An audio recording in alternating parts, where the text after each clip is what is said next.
You are listening to the Toxic Mold Podcast with my husband, Steve Worsley, the toxic mold expert and your number one source for mold consulting and mitigation in the USA. Here is episode 142, Proper Equipment to Prevent a Moldy Home and Sick Building Syndrome. Before we get started on this episode, a short or not so short disclaimer. While all attempts have been made to verify the content provided in this podcast, neither the podcaster or the producers assume any responsibility for errors, omissions, or alternative interpretations of the issues discussed herein. All information stated in this podcast is the opinion of Steve Worsley. Steve Worsley is a mold specialist with over 20 years of experience in the construction and mold industry. The Toxic Mold Podcast is for information sharing purposes only. The views expressed are those of the podcaster and his alone. These views should not be taken as expert instruction or commands.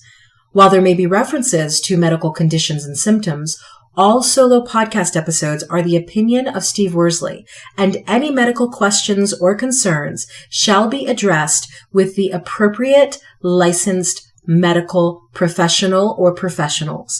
As the podcaster refers to different mold types, please be aware that Steve Worsley is not a microbiologist, and questions concerning mold specifics should be answered by the appropriate professional. The listener is 100% responsible for his or her own actions. You can check out Steve's books on Amazon about mold and dealing with mold in your home at amazon.com/author/Steve Worsley. And if you're interested in scheduling a mold consultation, over the phone consultation with Steve, you can be sure to find out more about those and his availability at cnccontractorservices.com. Now, let's get to the episode. Hello, everybody. Welcome to a brand new episode of the Toxic Mold Podcast. Today, Steve, we are talking about moldy homes and sick building syndrome, SBS. I guess a lot of people must use that term, huh? They do. It depends on, on social media, what they follow, what they're, or even just what terms they use. I mean, it's funny because in a lot of the books I've written, I put, I define terms the way I use them, because stuff like cellulose material, when I think about cellulose materials, does that mean what the definition of cellulose materials is? No. When I'm talking about that, I'm talking about stuff that mold can be growing on and that's porous. It's like when I say dormant mold, some people might say you mean non-viable. Well, you can use whatever word you want to use, but a lot of people use the term moldy home or sick building syndrome. Okay. It's kind of a weird, it's a weird way of saying it, especially sick building syndrome. Like an inanimate object shouldn't be able to get sick, Exactly. I'd call it more defective. Yeah. But it is what it is. So then how would you define, you said defective. Do you define moldy home and sick building syndrome? Can you use those two terms interchangeably? You could, but if you were to ask me to define each, they would be different. Okay. Sick building syndrome could be all sorts of indoor air quality concerns, whereas a moldy home has mold in it. Okay. Does that make sense? So when I say mold, we're saying mold infestation. Exactly. So moldy home is one type of sick building syndrome. Exactly. That's okay. a better way to say it. But yeah, sick building syndrome, they usually use it interchangeably with moldy home. And to me, they're two different terms. Absolutely. And can be defined totally different, if that makes sense. Well, and I think when people think of something like sick building syndrome, they think about older homes or older buildings, whereas sick building syndrome and moldy home, they could be brand new construction, couldn't they? Oh, yeah. You could have a sick building syndrome in a brand new home, like you said. It just, we hear it all the time, like, well, I know the home's really old, so it's going to have issues. Well, new homes can have as many issues as an old home. And just because it's an old home doesn't mean we don't care about sick building syndrome, if that makes sense. Well, and I can't remember, do you cover that in your Building a Mold-Resistant Home book? This idea of the fact that brand new construction could have as many issues as old. Okay. Yep. Yeah, and when we talk about radon, that's what always comes to mind, because radon comes up through the soils, and So what your house versus the neighbor's house could have different radon levels. And a lot of people, I don't do those very often anymore. But when I was doing them all the time, they would say, well, the house is brand new, so I shouldn't have issues. And I'm like, no, you don't. You don't understand. It's coming up from your soil. So the age of your home doesn't matter. Like sick building syndrome, the age of the home could matter if I'm talking about asbestos. Okay. Which, that was outlawed in the United States in 1978. Does that mean you can't have any ACMs in homes these days? You could, but it shouldn't be there. Does that make sense? Yeah, that makes sense. So it really depends on what we're talking about. Like, a home that's brand new, could it have structural concerns? Absolutely. You probably just won't see them for a while. So okay. Does that make sense? The edge of the home doesn't really, to me, it doesn't matter.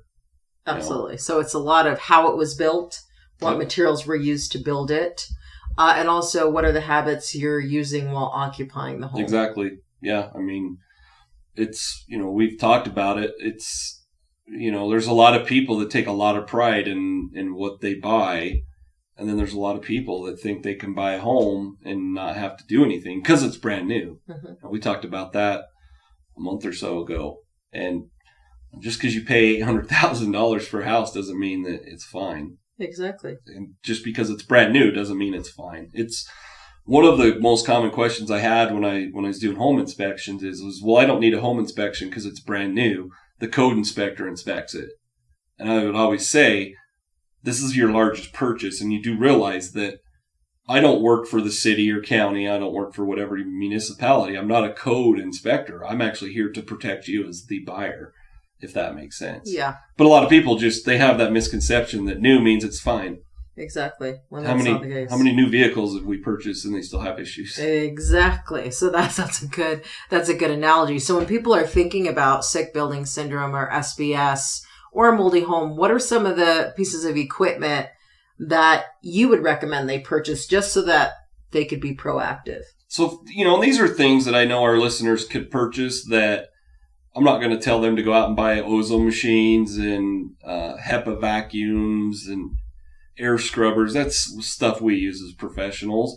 But our listeners can buy things like just a small air mover, just a fan. You can buy a box fan. You can buy a fan that's on a stand and oscillates, But these are things that aren't that expensive. If you live in a pretty humid climate, you can buy a dehumidifier because of your climate. The reason I say in a humid climate, if you needed a dehumidifier here in Wyoming, wouldn't that throw a red flag even to you? Yeah, exactly. Why would it be humid? Yeah, what's causing the humidity? Exactly. And, in a humid climate, it's not uncommon to have a dehumidifier. A lot of people put them on their furnaces, on their HVAC systems, so they don't even have to maintain anything.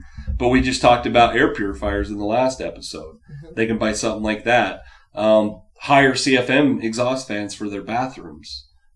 We were just a couple months ago, we were at Lowe's looking at exhaust fans, and remember there was everything from the cheap $30, $40 fan to these fancy ones that were Bluetooth, and they had humidity sensors. I mean, it was something that I don't really follow that kind of stuff. But remember, I pointed that out. I'm like, wow, you can buy a $300 exhaust fan that you set the humidity sensor. So to me, it's a humidistat. But once the humidity hits a certain level, that fan automatically kicks on. So anyhow, things like that. The number one thing I always recommend is a humidity gauge. That's our listeners. If they've listened long enough, I hope all of them have one. Because we talk about it all the time. Yep.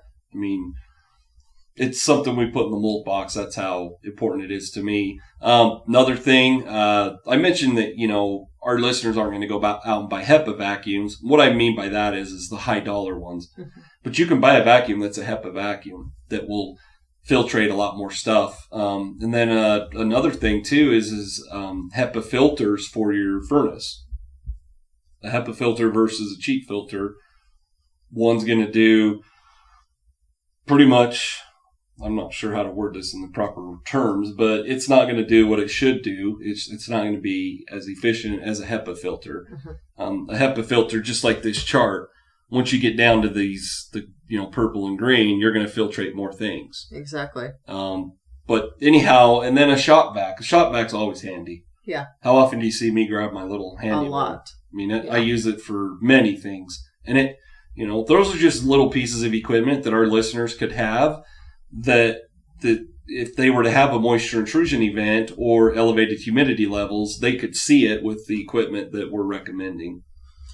And so, I mean, you've listed off a lot of things. If somebody was saying, okay, Steve, that's a lot of things. If they could only do 2 or 3 of those, what would you say would be the top 3 that of all the things you just listed, those are the 3 must-haves? So I'm going to ask you what the top one you think would be that we talk about all the time. Oh, well, the humidity gauge. Yep. It has to be number 1. Yep. They have to have one. Yeah. I mean, if our listeners, like I said earlier, if they don't have one, go out and buy one. You could literally get on Amazon right now, order one that's less than $10. Yeah. Now, is it the kind of equipment we use as professionals? No, we don't even use humidity gauges. We use humidity meters, which are a lot more expensive.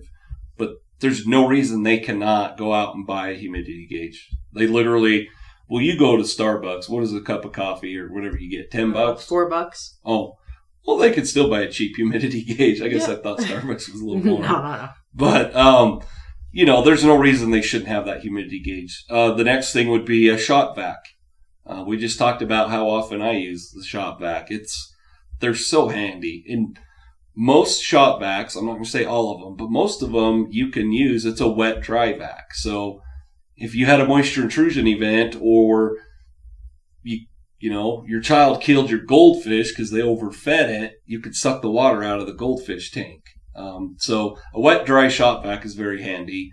And then, to me, when I say an air mover, just a little fan that you can buy at a hardware store. You can buy it for like $30-$40. It's an air mover is what I call it. So that if you were to have a moisture intrusion event, you have a humidity gauge to monitor the humidity. Mm-hmm. You have the shop vac that you can suck the water up, depending on the amount of water. And you have an air mover to dry things out. That makes sense. So why do we try to do all that? Well, you want to prevent the mold from having everything it needs to grow. The humidity, the moisture, the cellulose material. Yep. So, you want to. And how long does that take? 48 hours. Yep. Yeah. So, if our listeners, if you have a moisture intrusion event and you do not, what I call the mop up, if you don't get that humidity below 50%, I mean, our standards say 60, but 50 gives you a good buffer. If you don't get that humidity below 50%, and I mean not just in the carpets, it's got to be in the wall cavities too. Yeah. There's, restoration companies have all that stuff, but, if it happened here, there are measures we would take, and we, pull baseboards back, drill holes in between the wall studs, and do all sorts of fun stuff. But 48 hours, if it's over 60%, you're going to have mold growing. So it's very important to get it dried up. And that's why those 3 things are pretty important to me. Absolutely. So what's your call to action for people?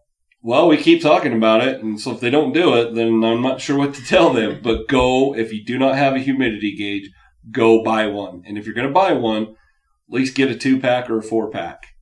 And if you don't know which one to buy, we have a humidity gauge in the mold box. So go to cnccontractorservices.com, purchase your mold box. Yep. And you'll have it right in there. Exactly. They're not just getting a humidity gauge. Yeah. There's lots of stuff in there. I'm not going to name it all because I probably don't even remember everything that's in there. But there's a lot of things, and it's well worth the money. I mean, people probably spend that on dinner every night. Exactly. So. It's well worth it. So cnccontractorservices.com. Check out the mold box, and we will catch you in the next episode. Prevent toxic mold exposure before it gets in your home.